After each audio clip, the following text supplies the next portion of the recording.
Some stories aren't told. They're tasted, slowly, like milk left too long in the sun. In the alleys of Alexandria, there was a woman with no voice, but whose jars whispered things no one dared name. They said her milk awakened what should have stayed asleep. They drank it anyway. Tonight, we follow her silence, not to understand, but to feel what ferments beneath forgetting. The wind in Alexandria does not rush. It glides, sticky and tired, over the uneven stones of the old quarter, brushing against the awnings of faded linen and the cracked amphory leaning against soot-stained walls. In one of these alleys, where goats sleep on woven mats and the scent of sun-dried figs clings to everything, Nephra stands with her jars. She waits in silence, as the air thickens with warmth and time. The milk, already turning, rests in the bronze bowl beside her, covered with a cloth no longer white. It's not spoiled, she tells herself. It's softened by the sun, like bodies after longing. Her hands are stained with the quiet of repetition. Every morning, before the city murmurs itself fully awake, she rubs her fingers along the clay edges of the vessels, whispering nonsense that sounds old enough to be sacred. She does not believe in the words, but the clients do. Men with gold-threaded robes or cracked sandals, all the same when their voices lower to ask, "Does it still work?" And she, without ever lifting her eyes, nods. The milk moves slightly in the bowl, touched by a breeze that smells of roasted cumin and goat sweat. It is neither fresh nor rotten, just balanced on the edge of something unseen. Her stall has no sign, no name, but they find her, always. She is the woman who sells the thick white cure for hunger of another kind. The one who never touches the coins with her palm, only with a strip of cloth wrapped around her wrist. There are rumors, of course, that her milk once made a governor abandon his bride, that her voice was stolen by a goddess jealous of its softness. Nephra never confirms nor denies. The market does not demand truth, only effect, and her jars always return empty by dusk. Today, the wind carries a different note. It coils around her ankle, warm as breath. The milk, left out longer than usual, bubbles faintly at the edges. She does not move. She watches a boy across the street try to untangle a knotted rope, crying with his whole body. No one helps him. No one helps anyone. She remembers nothing of her own childhood, only the sound of boiling liquid and the feeling of something slipping out of her too soon. It might have been a scream, or a baby, or a name. As the light bends to gold, the first man approaches, red-cheeked, damp around the eyes. He does not speak. She offers the spoon without ceremony, and he drinks just a little, then shudders. Nephra doesn't watch him leave. Instead, she stares at the bowl. The milk has changed shade, ever so slightly. A softer white, like fog at the edge of a memory. She wonders, for the first time in weeks, what it might taste like. But the thought passes, like a moth brushing against her mind. And the wind, that slow humming wind, keeps softening what it can. There is something untamed in the way men speak to her. Their voices drop, not into sweetness, but into something feral, like animals sniffing the edges of a trap. They ask for the milk with words wrapped in jest or shame, or both. They never say please. They laugh too loudly when they call it magic. But their mouths tremble just slightly before sipping, as if fearing that the beast inside them, the one she feeds, might finally wake. Nephra listens with the stillness of stone. She has heard all their variations. The man who wants to feel young again. The husband who whispers, "She stopped letting me in." The priest, silent, trembling, placing the coin with 2 fingers and avoiding her gaze. They don't see her. Not really. They see the liquid, the promise. Her hands, her jars, her silence, all part of a performance they half believe. Sometimes they ask questions. How did you learn this? Does it always work? She says nothing, and they interpret her stillness as wisdom. But Nephra knows the truth. Men speak to her like a well that never speaks back. They pour in their hopes, their filth, their need, and she swallows it all with a face blank as sand. At night, she can still hear them. Not their voices, but the sound beneath them, that animal groan stitched between syllables. A growl of desperation, mating with shame. Sometimes it seeps into her dreams. In one of them, a man grew antlers from his lips each time he begged for milk. In another, they drank and melted into the cobblestones, leaving only steam and footprints. When she wakes, her own mouth is dry, her tongue thick, as if she herself had spoken too much. She wonders what lives inside her own mouth. It has been years since she last used it for softness. Words, kisses, lullabies, all gone. Only the rhythmic whisper of her trade remains. The ritual muttering over jars. The hush of barter. The occasional breath held in tension when someone lingers too long. She is unsure whether her voice would still obey her if she tried to speak anything real. Still, the beast returns each day in 100 new mouths. And Nephra, high priestess of curdled desire, performs her quiet alchemy. The milk never stops changing. Neither does the hunger it attracts. The marketplace breathes in layers. Overhead, linen awnings flutter like sails without wind, casting ghost light over the crowd. Dust rises from the stone paths, mixing with the scent of cardamom, urine, and roasted meat. The sound is constant, haggling, bells, coughing, a camel's moan. But within this orchestra of survival, there is a silence, and it moves with the women. Covered, veiled, hooded, or barefaced, they walk like shadows around the edges of things. They carry baskets, cloth bundles, children. They carry the world on their hips, and no one notices the weight. Nephra walks here sometimes, not to sell, but to disappear. Her jars are already empty by midday, tucked under cloth in a woven sack.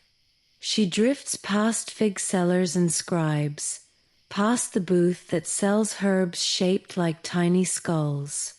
She watches the women, not their faces, but their posture, the way they hold their breath when passing soldiers or spice traders with too long eyes.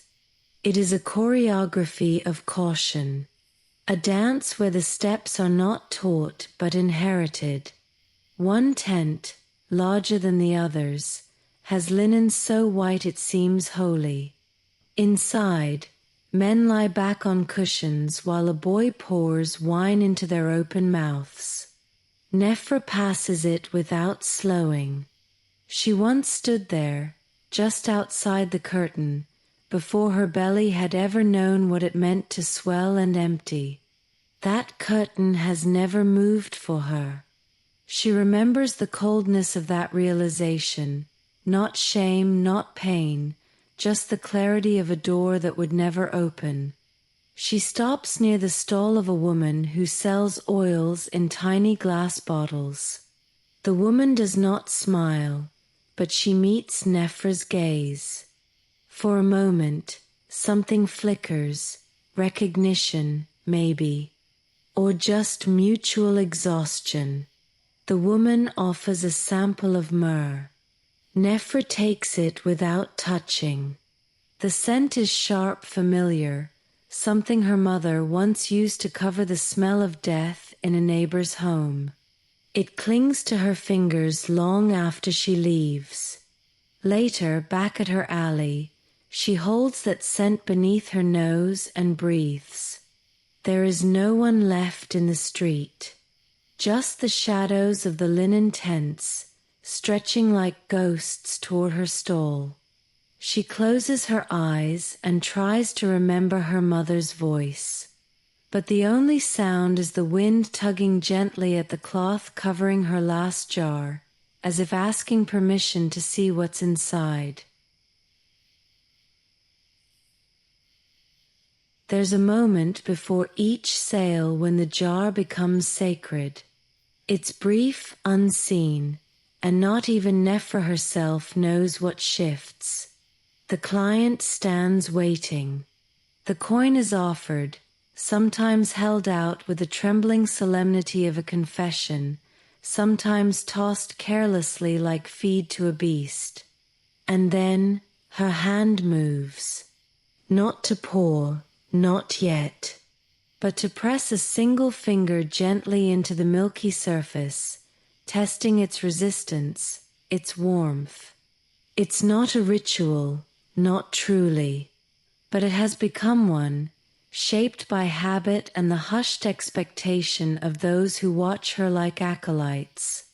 The milk responds to her touch differently each day. Some mornings it is thick and slow, parting like clay.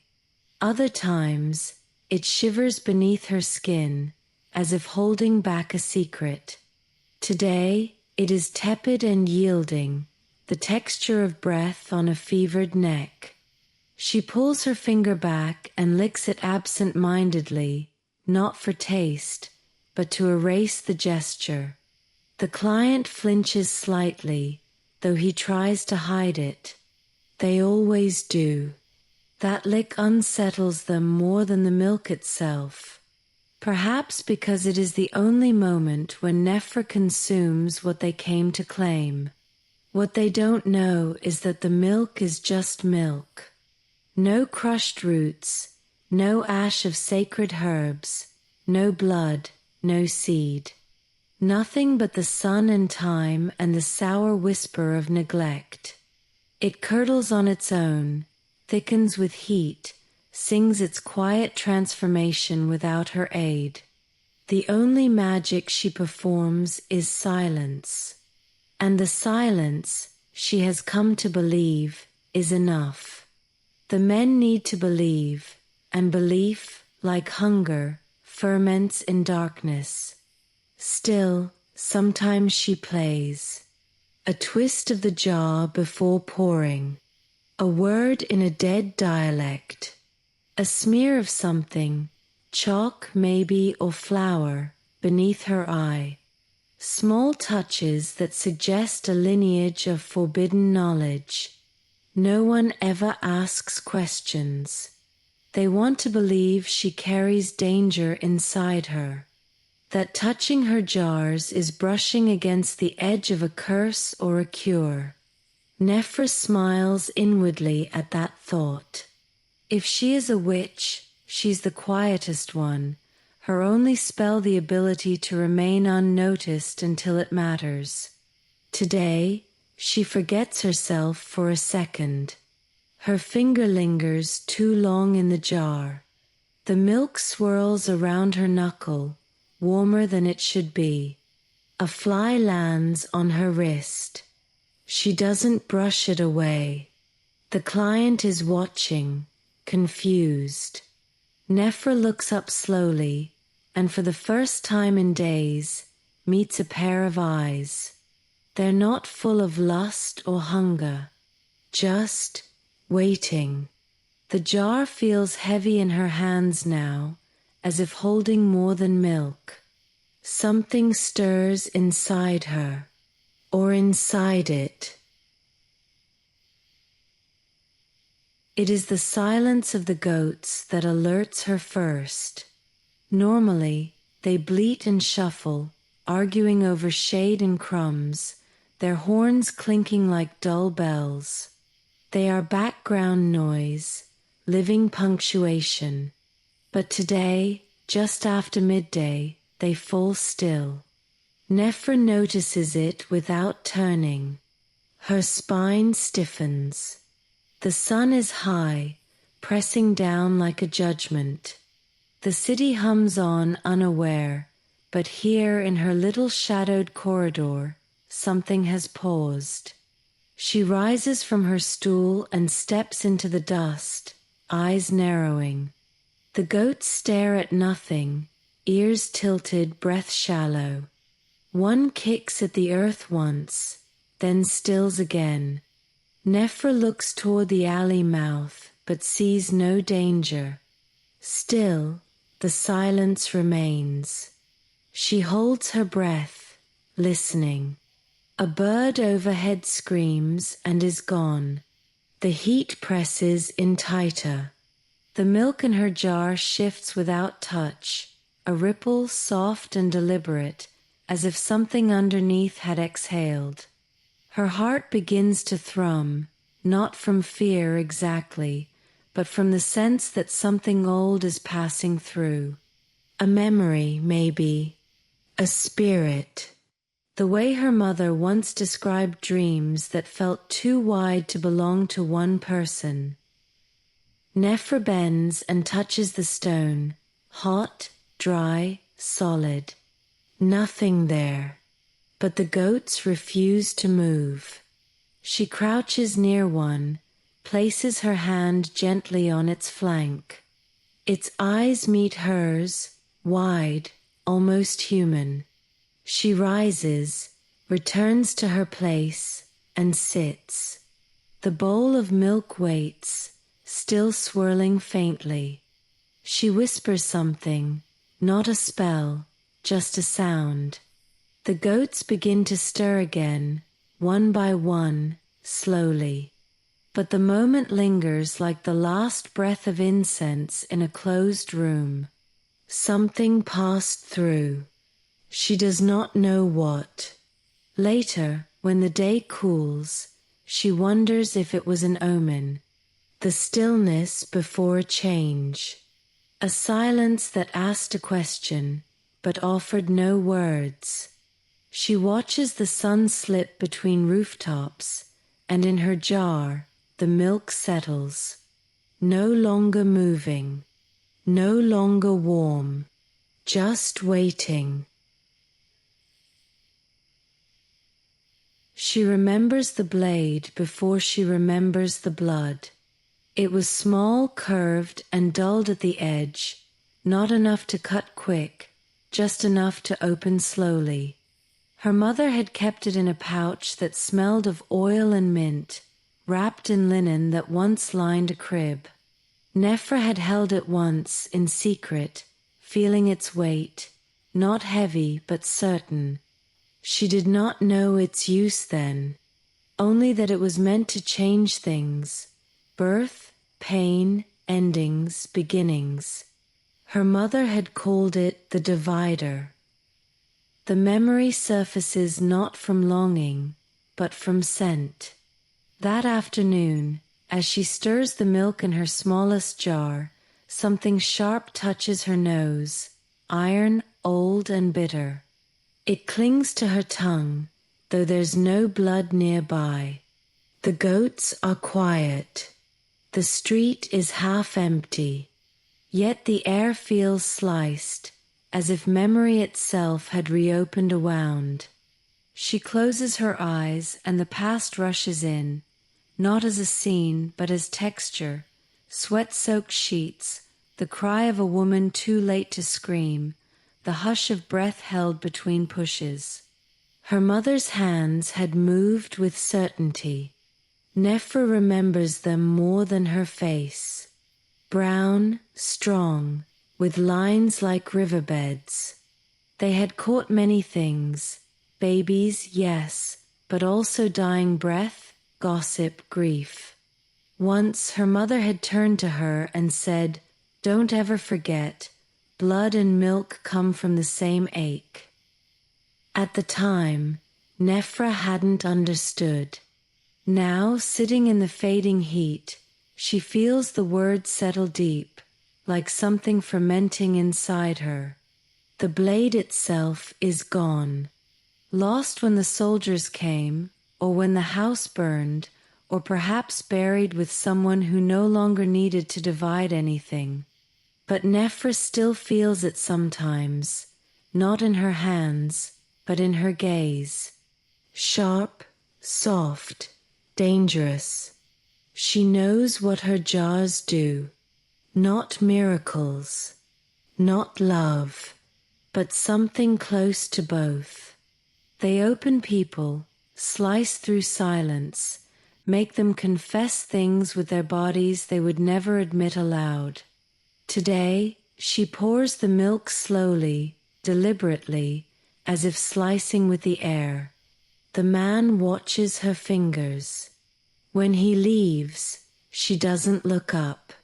She waits until he turns the corner, then breathes deep, and finally notices a single line of red on her fingertip. A cut, barely there, but it stings. She smiles, unsure why. Some part of the blade remembers her still.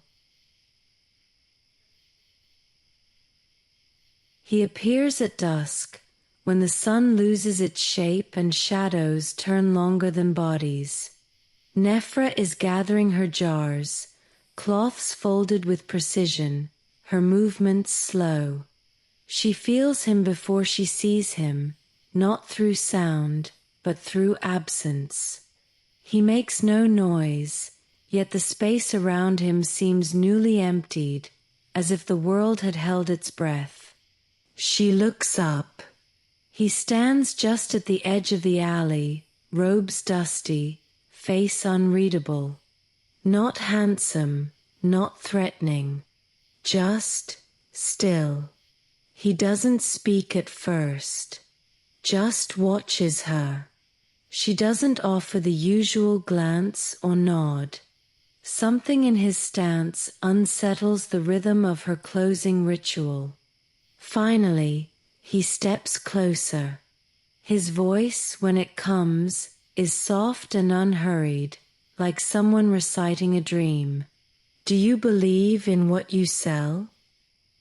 She blinks. No one asks that.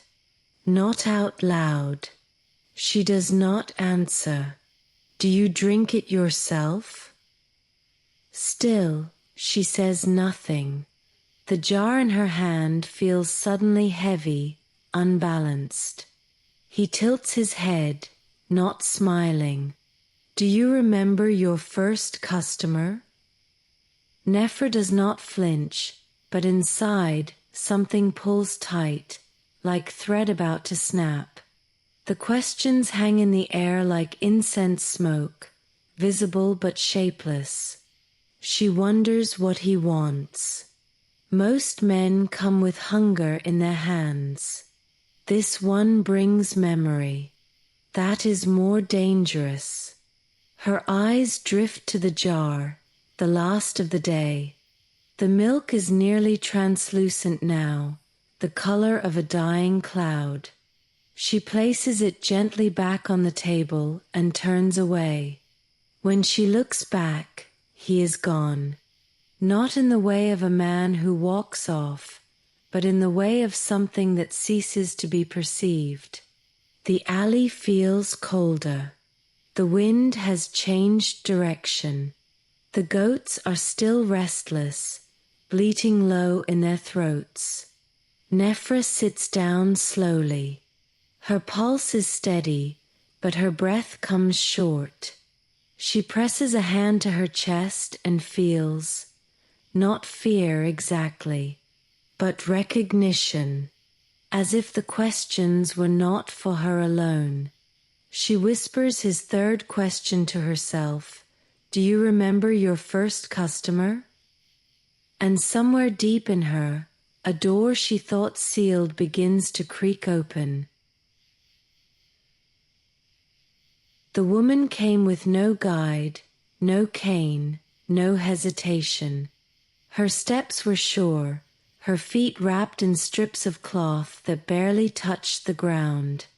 She stopped in front of Nephra's stall at an hour when the sun still glared, but the city had grown sluggish, half melted into its own heat.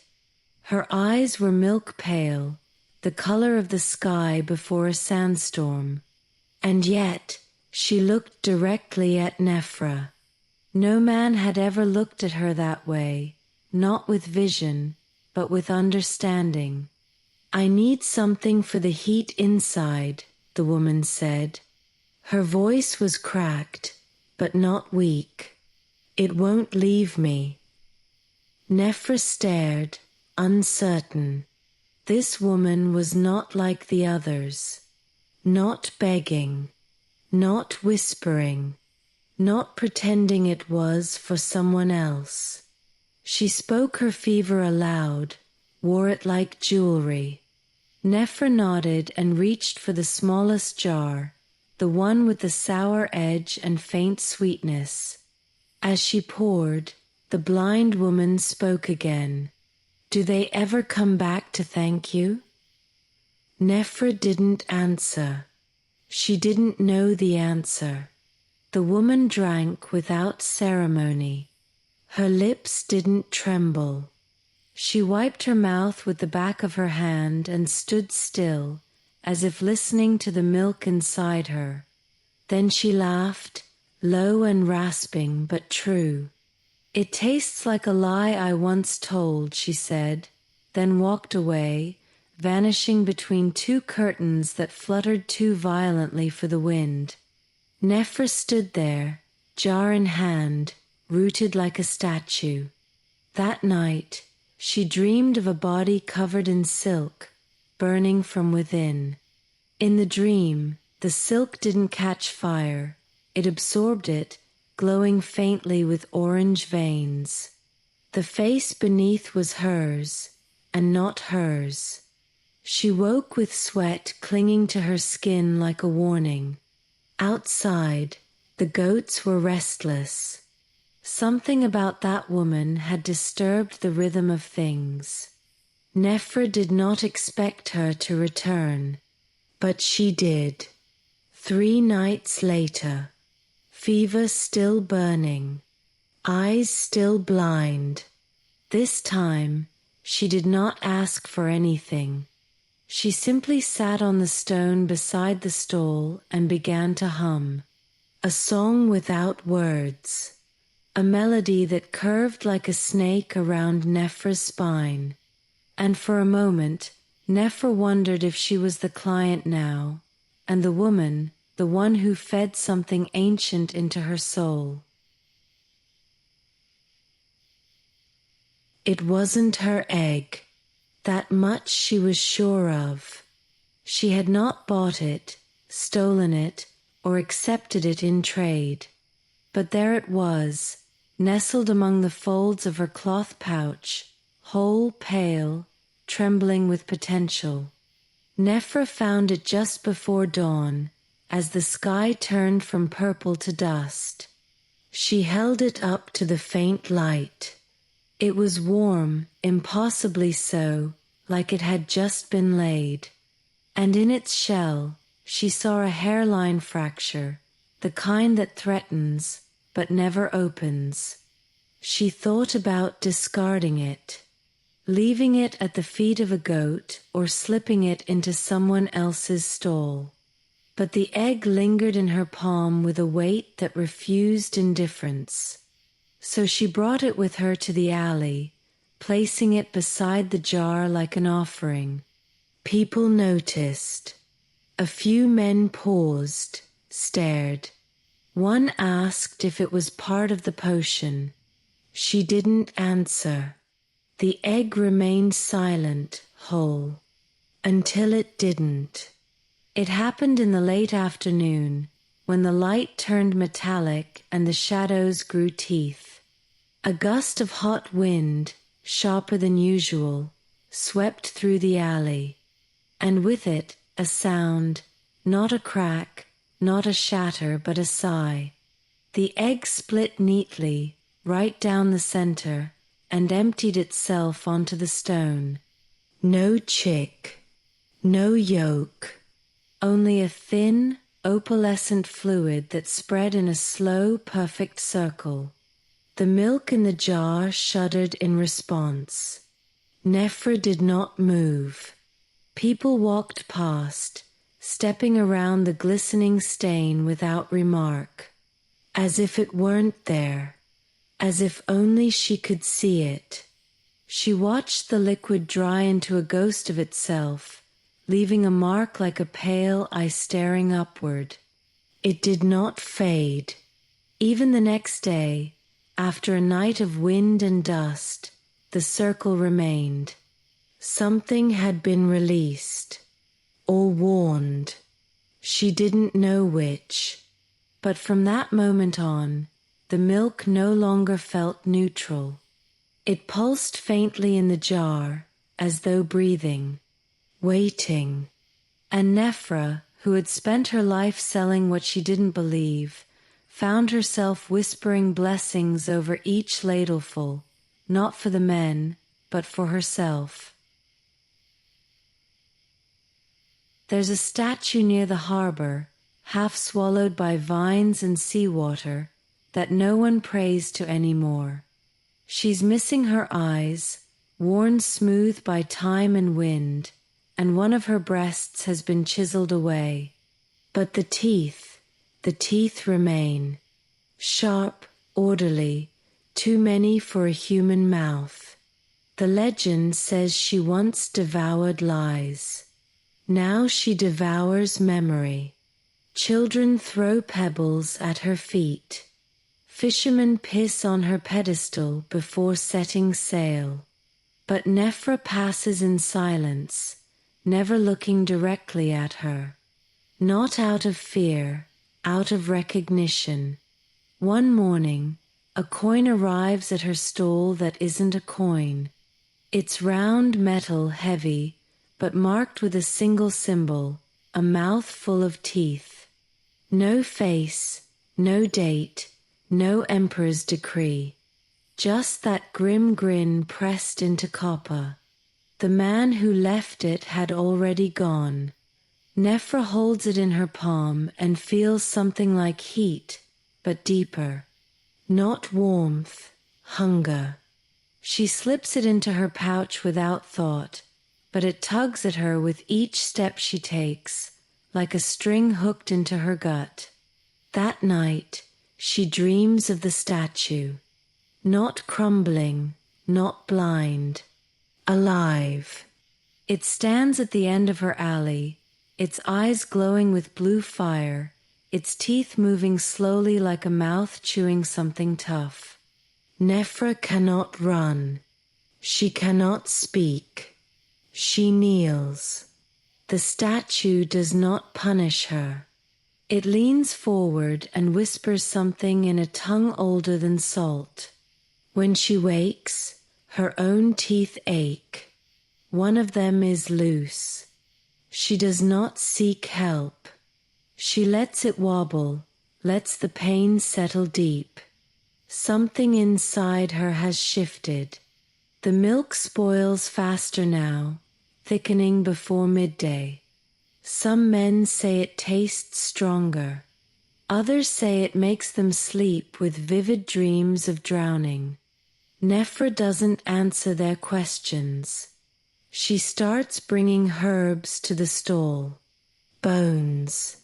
A scrap of red cloth tied around one jar. No one protests.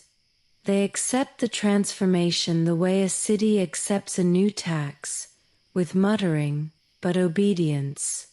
And in the darkest hour before dawn, she fingers the strange coin in her pouch and wonders if the goddess has moved into her mouth. Perhaps that is why she speaks less and listens more.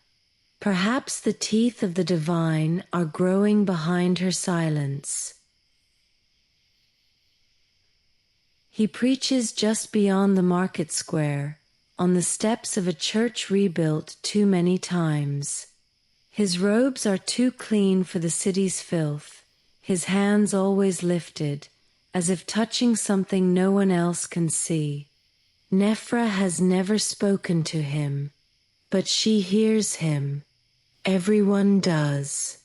His voice echoes like it's been soaked in iron, striking hard then floating light. The body is a vessel, he says.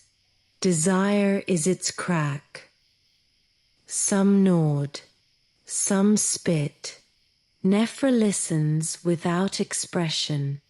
Today, his voice follows her down the alley, curling behind her like incense smoke. She who trades in weakness will drink her own poison. She pauses, a jar half filled, the milk trembling like flesh. She looks up, but he's not there. Only his words, lodged like thorns in the morning air. For the rest of the day, they rattle inside her ribs.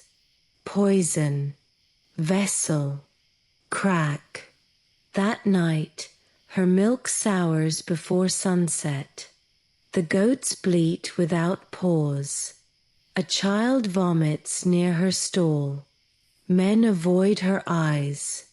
A shadow curls at the edge of her mat, and she doesn't dare sweep it away. She wonders, did she do something wrong? Or is this simply how curses announce themselves? Later, she visits the church. Not to confess, she would never, but to sit in the back and breathe the cold stone. The priest does not notice her, but she studies him. His face is tired. His hands tremble slightly as he lifts the cup. She sees it then. He is afraid. Of what? Not of sin. Of her? Of milk? Of the goddess with too many teeth?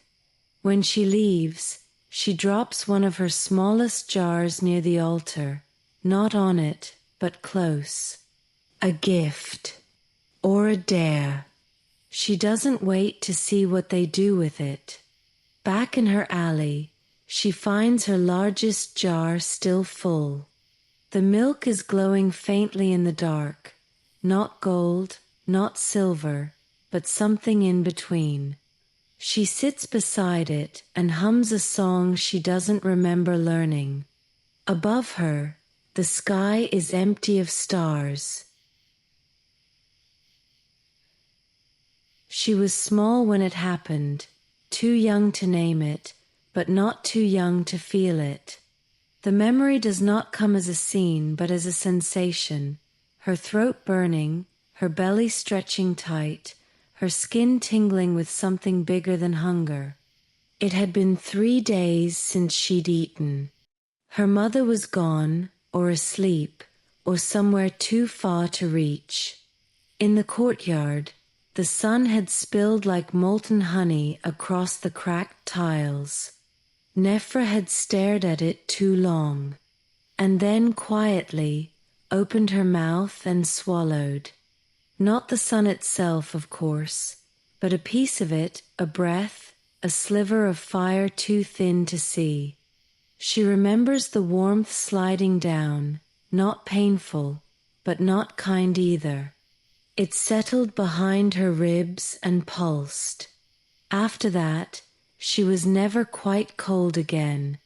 She didn't tell anyone. Who would believe her? Children say many things to distract from hunger, but Nephra knew it was real. She had swallowed something sacred, or dangerous, or both. Years later, as she sits by her jars, she feels that same heat rising sometimes, especially when the milk trembles or when the wind speaks in dry tongues. It coils in her belly like a secret animal. She presses her hand to her sternum and feels it flutter. Not illness, not desire, something older. She has never bled like other women, never carried, never burned with fever, but the fire inside her remains. One man, long ago, had kissed her collarbone and whispered, "You feel like sun-warmed stone." She had smiled briefly, then pushed him away. No one should get too close to something that once swallowed light. She believes this now more than ever. The milk curdles faster in her presence. It thickens into honey without being touched. One child who drank it fell into a sleep so deep his mother thought him dead. When he woke, he spoke in a language no one knew. She stopped selling to children after that. Today, the fire stirs again. The goats move away from her. The sky glows with too much orange, though the sun is not yet low. She wonders if something inside her has begun to rise, not in rebellion, but in remembrance. If the sun she swallowed once is seeking its way out. The temple no longer hosts offerings. It's a ruin now, half swallowed by fig trees and soot. But Nephra remembers when it was alive. The candles, the whispering, the smell of crushed petals and old oil. Once, when she was barely grown, she had followed her mother there, not to worship, but to watch. They brought milk in clay bowls, poured it in rings, lit herbs and murmured things that made no sense. Nephra had found it boring, until one day something went wrong. The milk caught fire. Not a spill, not a trick, a clean, silent ignition. Pale flames licked the rim of the bowl. No one moved. The priestess stared. The women held their breath. Then someone screamed, not from fear, but from recognition. "She's here," the voice had cried. "She's watching." No one knew who she was. The fire died as quickly as it had begun. But after that, the rituals stopped. The bowls were buried. The priestess vanished. Nephra hadn't thought of that day in years. But now, her milk refuses to stay cold. Even in shade, even covered, it hums with heat. Yesterday, a client touched the jar and yanked his hand back, swearing it had stung him. She pretended not to hear. But she watched the red welt rise on his palm, shaped like a crescent, the kind used in old temple markings. She wonders if the fire remembers her, if that milk years ago had chosen her before she knew what it meant. Maybe what she sells now is not just spoiled nourishment, but residue of something once sacred, now fallen into shadow. The temple may be in ruins, but Nephra carries its echo. She pours each jar with hands that tremble slightly, not from fear, from reverence. At sunset, She walks to the temple steps, places a spoonful of milk on the cracked altar. It sizzles, faintly. No one else hears it, but she does. A sound like breath inhaled through teeth. A promise, or a warning, or both.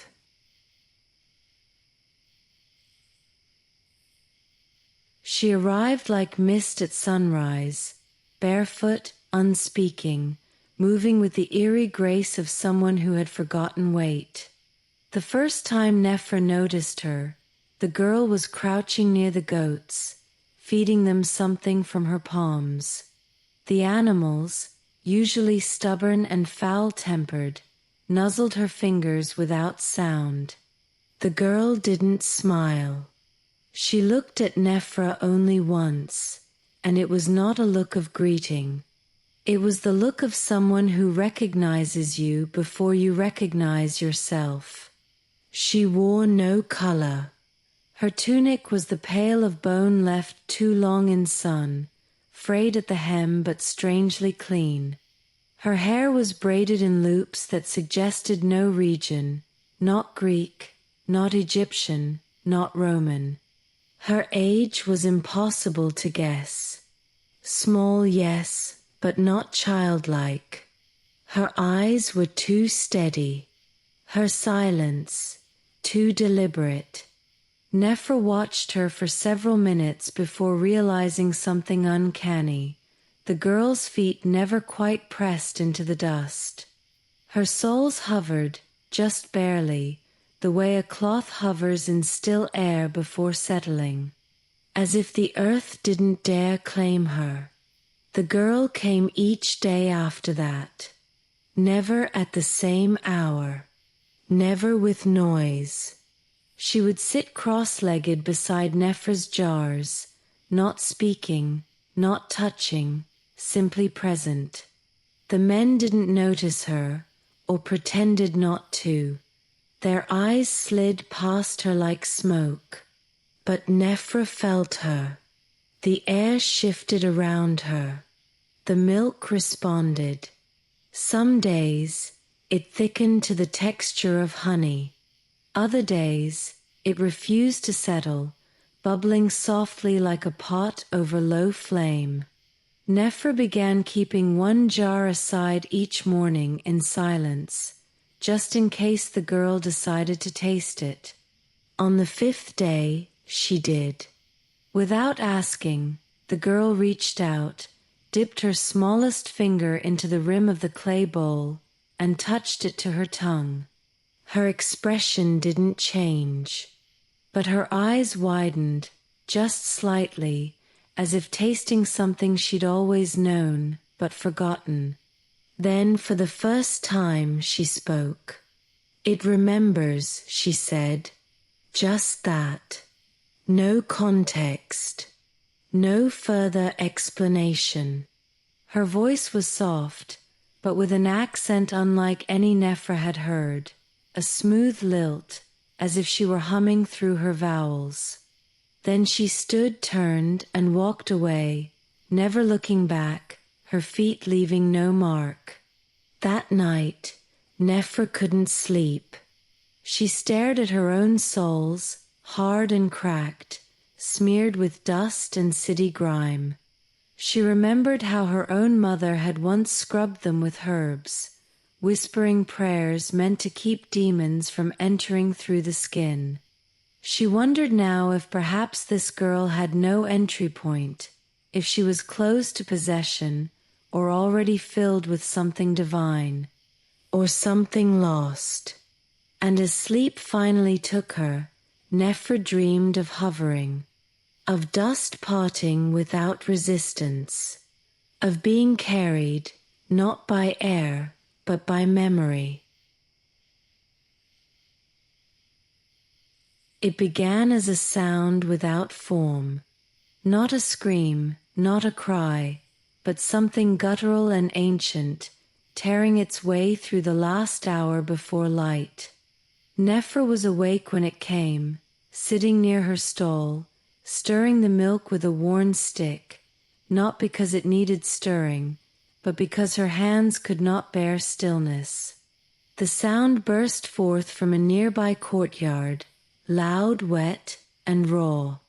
It echoed against the stone walls and sent birds scattering into the dark. Then silence. Then sobbing. Then something like prayer, half swallowed by panic.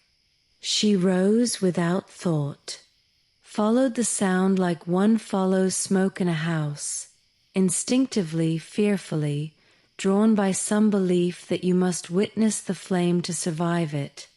The alley was empty, except for a figure hunched near a fig tree, rocking back and forth. Nephra knew him. A client. A man who always asked for the thickest milk, who smelled of dried mint and ashes. Now he sat in a puddle of something, water or sweat or worse, pulling at his hair with fingers that looked bitten. His mouth opened and closed like a fish trying to speak above water. When she approached, he flinched. "They won't stop looking at me," he whispered. "Even when I close my eyes, they're still there." She knelt beside him slowly, as one does with a wounded animal. His gaze darted from her hands to the jar she hadn't realized she'd brought. His lips trembled. "You gave me something," he said. I dreamed I was made of milk, and they drank me." Nephra didn't answer. She placed the jar on the ground and backed away. He didn't reach for it, just stared, weeping now, not loudly, but with the strange rhythm of someone being emptied. She left him there, not because she was cold, but because she knew what could not be touched. Some kinds of unraveling must be allowed to happen alone. At her stall, the milk had soured to the point of separation. The curds floated like islands in a sea of pale water. She stirred it again, not to mix, but to listen. Sometimes the milk spoke, not in words, but in resistance. Thick, pulling back. It was speaking now. She poured it out carefully, letting it pool at her feet. The goats didn't come near. The wind didn't move. The city held its breath.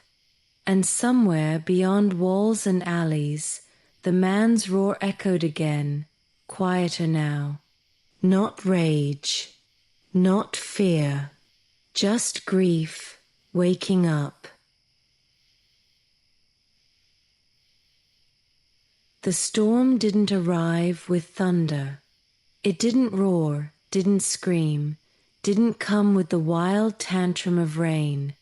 Instead, it crept soft and brown into every crevice of the city like guilt. It began as a veil, a faint bronze tint to the sky. People didn't notice at first. They blamed the heat, the smoke from a kiln, the haze from fish being boiled too long. But Nephra saw it for what it was, a hush gathering weight. The dust had come to remind. By mid-morning, the light had turned the color of old coins, not gold, not gray, but that sickly warmth of things once sacred, now forgotten. The market slowed. Mouths covered. Eyes squinted. Cloth was pulled over fruit, spices, infants. Only Nephra remained uncovered, sitting before her stall as if nothing had shifted. But inside, her bones ached. Not from cold, from memory. Her milk curdled early that day, forming soft mountains in the bowl, trembling slightly as if breathing. The goats moaned low and refused to eat. A cat coughed in the alley and vanished into a crack in the wall. The men still came, though fewer. One brought a coin but wouldn't meet her eyes. Another simply reached, drank, and fled without paying. She let it happen. The dust was thicker now, visible, dancing in the air, turning each beam of light into a solid column.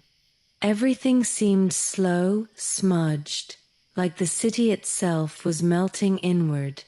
She kept touching her mouth, not out of habit, but because it tingled.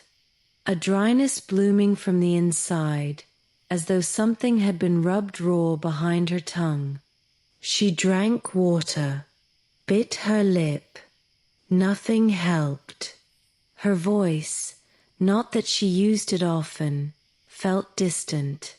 She imagined what it would sound like if she tried to scream, a whisper lost in dust. That night, the city didn't light its lanterns. People stayed home. The sky glowed bronze, then copper, then a deep bruised plum. Nephra lay on the stone outside her home, watching the air grow thick with silence. She whispered something. Not a prayer, not a spell, just her name, softly, twice. The dust didn't answer, but it pressed close, like a hand cupping her face. By dawn, her fingers had turned pale, not from cold, not from fear, from something deeper. The skin around her knuckles had begun to crack in delicate white lines, like dried riverbeds in the desert. At first she thought it was the storm, the dust sucking moisture from everything. But then she touched her jar, and the milk recoiled. Not violently, not with heat or sound, just a subtle shift, as if it no longer wanted her. She rubbed her hands together, hard, watching the flakes fall, thin, crystalline, nearly invisible. Salt. She tasted one out of instinct. Her own skin, made brine. Her breath caught. She dipped her fingers in water, rubbed oil along her palms. Still the dryness. Still the sting. The more she tried to soften them, the more they hardened. Not like stone, like cured meat, like old parchment. Hands that had been used too long. Hands that no longer belonged to her. Clients noticed. One asked if she was sick. Another made a joke about witches and sea curses. Nephra didn't answer. Her jars stayed full that day. The milk would not pour. It clung to the clay like a child refusing to leave its mother. She understood. Something about her touch had changed. It was no longer neutral. It left behind residue, a trace of salt on every surface. Even her own lips had begun to crack, the taste of her breath faintly oceanic, though she hadn't seen the sea in years. She sat beside her stall in silence, hands folded, watching the dust curl around her toes. No one came for hours. And then, near twilight, the blind woman returned. She said nothing at first, just knelt beside Nephra, as if waiting for the sky to exhale. Then she reached out and took Nephra's hand, held it gently, like one holds a dying ember. Your body remembers too much, she said. Nephra looked away, afraid her mouth would betray her. It's leaking through your skin, the woman whispered. That night, Nephra soaked her hands in goat's milk, rosewater, ash. Nothing changed. But when she finally slept, hands stiff and glistening, she dreamed of the salt plains wide and cracked, stretching beyond Alexandria. And in the center, a single jar, still sealed, waiting for someone who could touch it without leaving anything behind.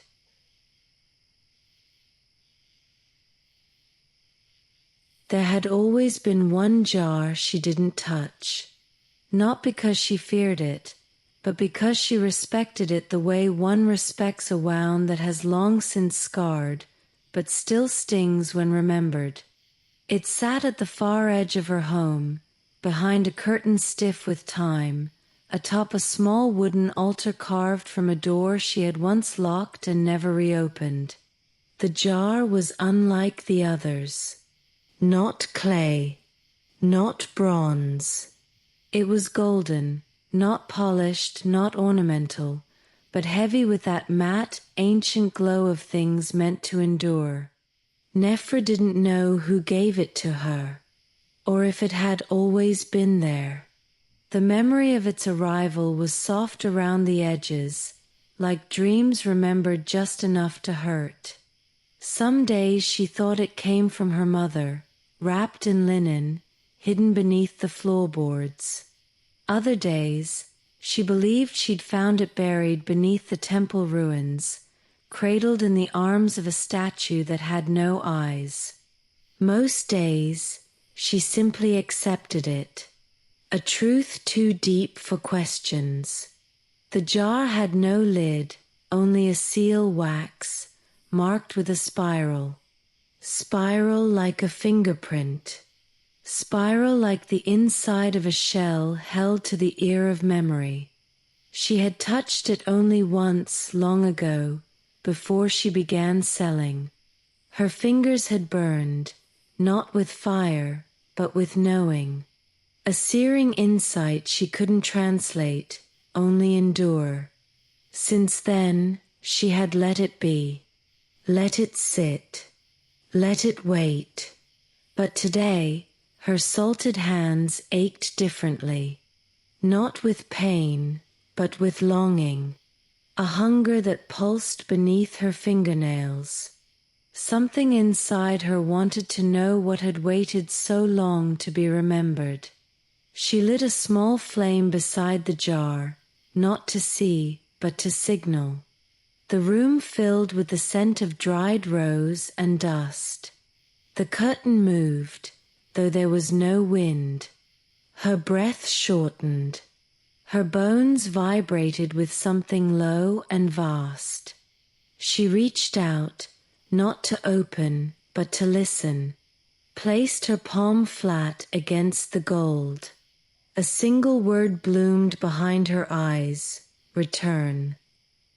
It wasn't a command. It wasn't hers, but it lived inside her now fully. She withdrew her hand, not out of fear, but because the jar was not yet ready. Or perhaps she wasn't. Either way, the spiral remained sealed. But now it pulsed faintly, a glow beneath the wax. The memory of light, or the warning of it. That night, she didn't dream. The silence was total, deep, full of breath withheld. And at the center of it, she felt the jar watching her.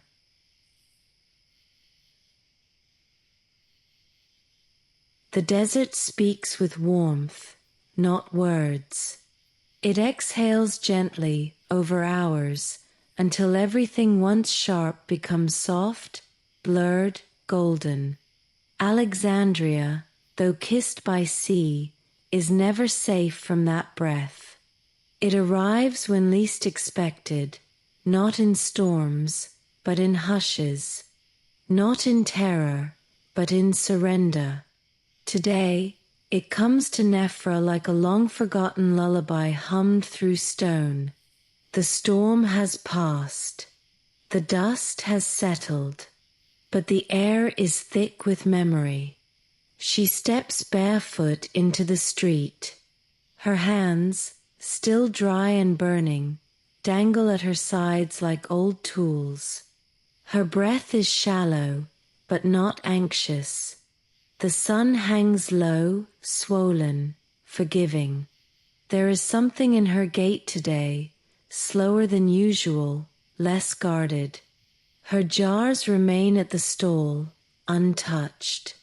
She doesn't sell. She walks. Past the spice merchants with red-stained fingers. Past the caged birds singing in languages no one understands.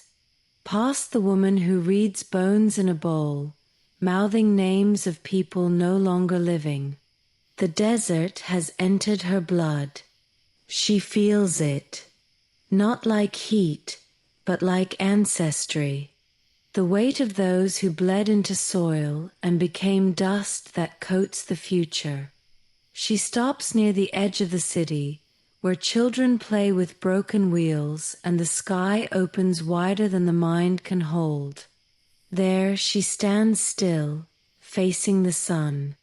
Her eyes do not water. Her skin does not blister. She inhales, long and deep, and the warmth curls down her throat like welcome. Something inside her loosens, not painfully, like a knot untying itself, slowly, tenderly.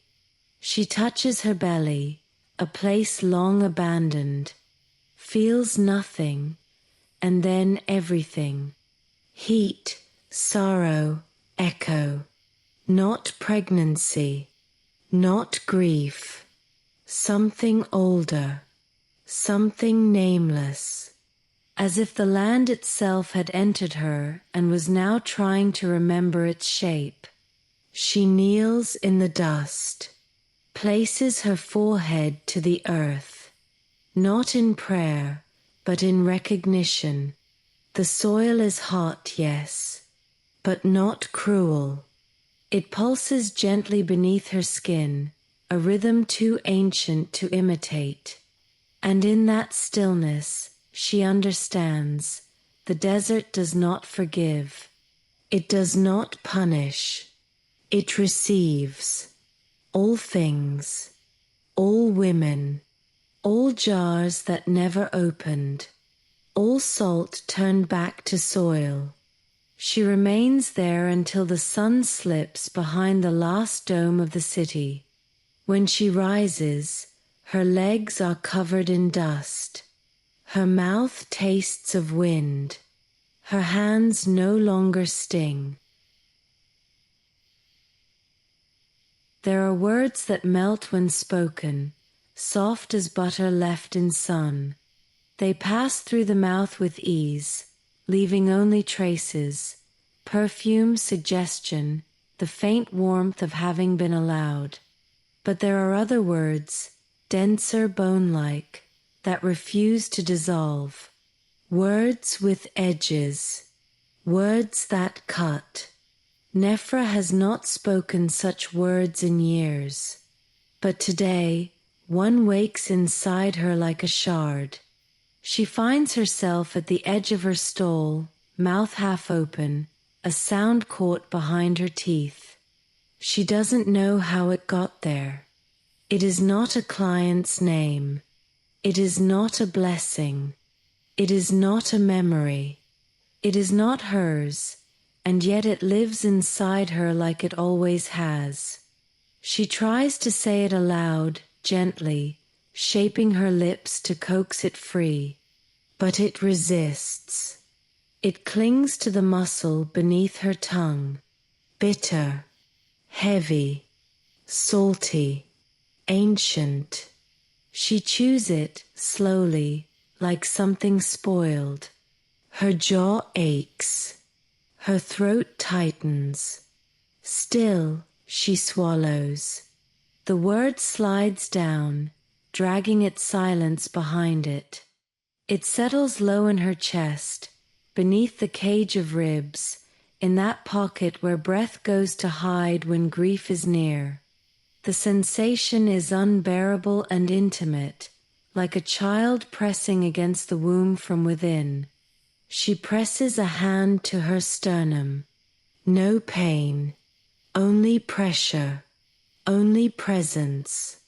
She doesn't try again. Instead, she writes it, or tries to. On the wall behind her jars, she draws a spiral. Not perfect, not even, but enough. Then she places her palm over it. The wall is warm. The milk inside her bowl thickens. The flies that buzzed all morning vanish. The alley shifts, becomes quieter, not empty, but reverent, like a temple when the candles go out and the smoke still lingers. That night, as she lies beneath her thin blanket, she mouths the word again, but this time without sound, without ambition. She lets it rest on her lips like dew. It doesn't vanish, but it softens, just enough to be kept, just enough to no longer wound. She dreams of a language not spoken with breath, but with skin, a script of bruises, of fingertips, of milk patterns in dust. The sea returns things, always, not quickly, not kindly, but faithfully. It brings back wood, broken nets, letters never read, limbs, shoes with no feet inside, pieces of bone polished to ivory. It does not keep secrets. It lets them swell, sink, drift, and then offers them back when they have learned silence. That morning, the tide is low, and the air carries salt with a kind of grief. Nephra walks to the shore, barefoot, her skirts wet with dew, not knowing what she seeks. She finds the body before the birds do. It is curled like a question mark in the sand, clothed in pale linen soaked to translucence. No face, no name, no movement, only stillness, the kind that belongs to things no longer expected to explain themselves. She kneels beside it, does not touch. Touch is for the living. She watches the way the tide creeps close, then retreats, shy and slow, as if reconsidering the offer. It is not fear she feels, nor sadness. It is familiarity. She has seen this body before, not in this form, not in this place, but in dreams, in gestures, in the heavy quiet between one client and the next. It is the body of all who were lost before they could become something. It is the echo of what she might have become had the milk turned bitter instead of sour. It is her, and not her. She scoops a small bowl of seawater, pours it into the jar she brought, the golden one, unsealed the night before. The water mixes with something already inside. A faint swirl, not light, not shadow, just movement. She places the jar beside the body, not as an offering, as a remembering. Then she walks backward, slow, 3 steps, then turns. By the time she reaches the edge of the shore, the tide has taken the body. Not with violence, not with haste, but with care, like carrying something asleep back to its bed. She watches until there is nothing left but wet sand and a line of bubbles that burst one by one, like syllables of a name never learned. That night, the sky over Alexandria does not behave. It is too near, too soft, too full of wrong light. There are no true stars, only patches, blotches, pale circles that swell and dim as if pulsing with breath. The air is thick with humidity, though it has not rained. Nephra lies on her back, arms outstretched, her hands stained with salt and clay. Her mouth tastes of something fermented. Not milk, not wine. Something stranger, like spoiled fruit wrapped in honey. The stars above her blink. She knows they are not stars. Not truly. They flicker like thoughts, irregular, tired, trying to remember themselves. She squints. One of them pulses in rhythm with her heart. Another mimics the pattern of flies she once saw circling a newborn's body, long ago, on a morning that smelled of blood and myrrh. She sits up. The stars remain where they are, but one lowers, not physically, but perceptually. It feels close enough to whisper. In her lap is a jar she doesn't remember carrying. It is not the golden one. It is older, rough, cracked along the lip. Inside, the milk glows faintly, same tone as the stars. She tilts it. The light wavers. A breeze passes, though no wind blows. The light from the sky seems to answer the movement. One star dims as the milk ripples. Another flares when she stills her hand. It is a conversation, she realizes. Not with language, but with residue. She pours a thin stream into the dirt. It soaks the earth in silence. Then slowly, the stars above her begin to change shape. They draw a spiral, uneven, imperfect, but clear. The same symbol pressed into the golden seal. She breathes. The milk in her jar thickens again. A fine steam rises from its surface. Her skin prickles. Not with fear, with awe, or the closest thing to awe she has ever allowed herself. She falls asleep like that, cross-legged in the dust, jar cooling between her knees, sky swirling above her like a bowl being stirred by an unseen hand. In her dreams, she walks across a bridge made of milk, surrounded by stars that whisper in vowels only her bones understand. At the end of the bridge, a door. She does not knock. She waits. When she wakes, the world is too still. There is no bird song, no wind, no bleating goats. The sky is flat and gray, like wet linen pulled taut over a sleeping face. She moves her hands. They no longer crack. They're cool, damp. Her palms smell faintly of soil and copper. She stands. Everything is listening. Then a rustle. At first, faint. Then rhythmic. The sound of many small legs shifting across stone. From cracks in the walls, from beneath broken jars, from the hollow of tree roots, insects emerge. Beetles, ants, tiny flies, all moving in spirals, forming quiet, pulsing patterns around her stall.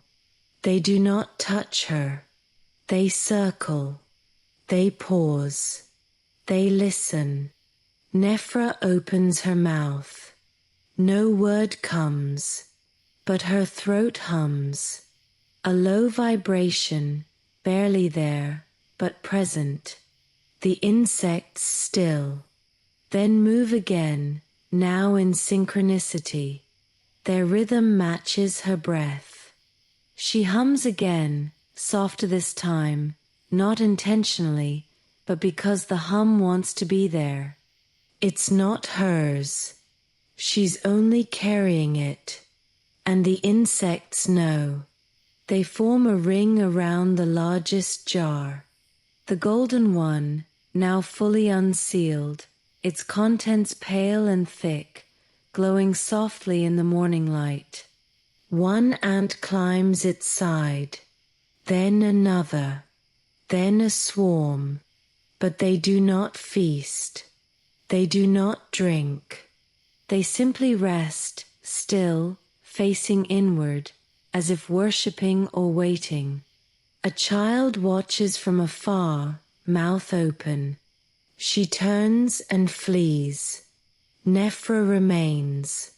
The hum grows. The song unfolds not in melody, but in pulse, in heat, in silence that moves. She places both hands on the ground. The earth below her vibrates in return. She closes her eyes. The insects hum back. A full choir, tiny and old, older than language, older than milk, older than fear. When the sun finally breaks through the gray, it does not blind. It washes, gently, like someone rinsing the face of a beloved dead. The insects scatter all at once, without noise. Nephra opens her eyes. She is alone again, but something has been heard. Something has been answered. She hums once more. The sound is different now. It has depth, echo, the kind of echo that lives not in stone, but in memory. It sat beneath the cloth longer than usual, untouched, unpoured, unbreathed upon. The jar was simple, cracked on one side, darkened by years of oil and handprints. Nephra hadn't prepared it differently, hadn't stirred, hadn't sung. It was just milk, set aside, forgotten, until midday came, and the sun hovered like it always did, and yet the milk remained whole, smooth, pale, unsoured. She lifted the lid, expecting the usual sting of rot, the sour kiss of fermentation. But it wasn't there. The scent was nothing, or everything, like the skin of a newborn, like rain before it falls, like memory before it hurts. She dipped her finger. The surface was cool, still, not thickened, not bubbling, just milk, gentle and full, whole, as if untouched by time. She waited, an hour, then 2, then 5. Still, it did not change. Around her, the jars curdled as they always had. One split into dry lumps, another overflowed with foam, but this one remained, steady, silent, unchanging. She moved it into the light, into the dark, whispered over it, sang softly, offered it salt, ashes, honey. Nothing. It stayed pure. Something in her chest softened, not with understanding, but with surrender. She did not need to know why. She only needed to hold it, not as a miracle, not as proof, as presence. She cradled the jar like a baby, or a wound, or both. It was warm now, not with heat, but with intimacy, the warmth of something that will never belong to the world as it is. That night, she did not sleep. She sat beside the jar until the stars returned to their strange, soft places in the sky. She did not speak. She did not drink. She simply listened to the milk that never turned, to the silence of a city that no longer needed her, to her own breath deepening, slowing, forgetting itself. When morning came, the stall was empty. No jars, no cloths, no scent, no hum. The stone was still warm, but the warmth was fading, like breath leaving a just abandoned room. The goats stood nearby, quiet, unconcerned. The air had changed, not in weight, but in shape. The alley felt wider, deeper, quieter, as if it had been exhaled completely and now waited for nothing. The only thing left behind was the slab of wood where she used to sit, smooth in the middle, darkened by years of hands, of knees, of waiting, and on it a single line of salt, not spilled, placed, deliberate, thin and pale, curving slightly, like a half-finished spiral. No one came to look for her. There were no cries, no questions. Some said she left for the desert. Others claimed she melted into milk. A few whispered that the goddess finally took her back. But most simply forgot. That is how cities breathe, through forgetfulness. At night, the alley remains cool, silent. But sometimes, just before the moon lifts its face, the wind moves differently through the corridor. It bends around the slab, soft and curious, like a hand brushing a cheek. And the goats, if they're listening, lift their heads, just once, then lower them again, and the slab remains, quiet, salted, remembered by no one, except maybe the wind, and something in the earth that never stopped humming.